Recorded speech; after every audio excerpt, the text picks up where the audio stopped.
थर थर कहाँ पेली जल में तिवैया, थर थर कहाँ पेली जल में तिवैया, जानी छछनारी जी चिर के बदरिया निकाली बहरिया आदित्य गोसाई जी। हे बाबा चिर के बदरिया निकाली बहरिया आदित्य गोसाई जी।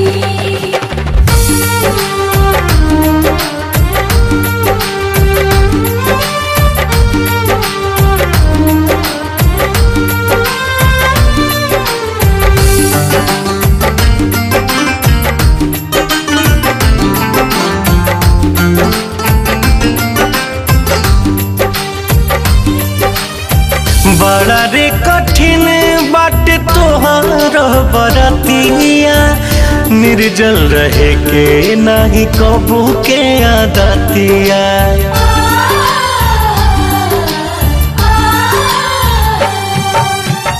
बड़ा रे कठिन बाट तोहार बरतिया, निर्जल रहे के नहीं कबू के आदतिया। नजरी के कोर से अजोर कर दुनिया, नजरी के कोर से अजोर कर दुनिया, देर न लगाई जी। हे बाबा चिर के बदरिया निकाली बहरिया आदित्य गोसाई जी।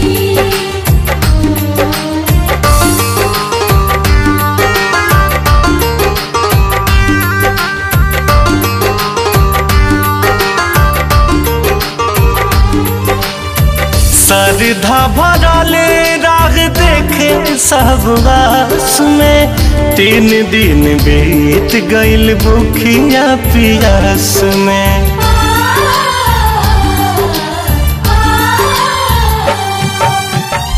श्रद्धा भरले राग देखे सब आस में, 3 दिन बीत गइल भूखिया पियास में।